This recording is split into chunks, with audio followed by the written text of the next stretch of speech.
En Iran, troisième jour de contestation des commerçants à Téhéran. Ils protestent notamment contre la vie chère, un mouvement qui s'est étendu à plusieurs autres villes et universités ce mardi.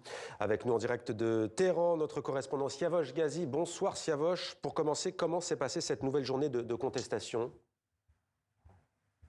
La grève dans le bazar de Téhéran a été donc partiellement suivie, un peu peut-être moins que par exemple hier où la grève était très fortement suivie.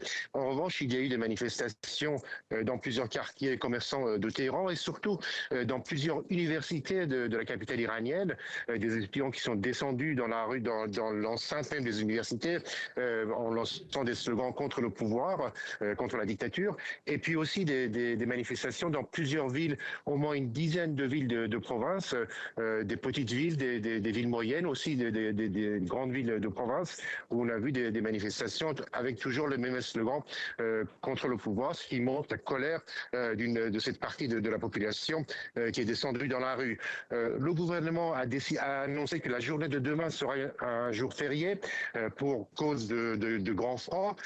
Alors, il faut savoir que le week-end en Iran, c'est jeudi et vendredi, et samedi est déjà un jour férié, donc ça veut dire que à partir de demain, pendant 4 jours, on sera donc dans un week-end prolongé, une manière pour le gouvernement d'essayer de calmer la situation et de reprendre la situation en main. Justement, à propos des réactions, juste peut-être un mot sur cette déclaration du président Massoud Pezeshkian. Il appelle à écouter les revendications légitimes, dit-il, de ces commerçants. À qui s'adresse-t-il, Siavosh ? En fait, il s'adresse d'abord à son propre gouvernement, mais aussi à l'ensemble du pouvoir. Il a d'ailleurs reçu les représentants des différents métiers du bazar de Téhéran. Plusieurs décisions ont été prises, notamment la suspension des impôts et des taxes très importants qui avaient été décidés dans le budget, donc qui ont été rejetés d'abord par le Parlement et ensuite le gouvernement s'y est joint.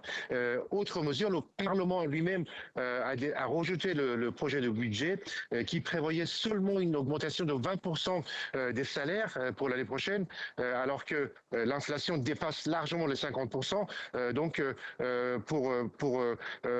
Des mesures qui tentent d'apaiser la situation et de calmer l'esprit des manifestants. Merci beaucoup Siavosh Ghazi en direct de Téhéran pour TV5. Nous suivrons évidemment ces prochains jours la situation avec vous.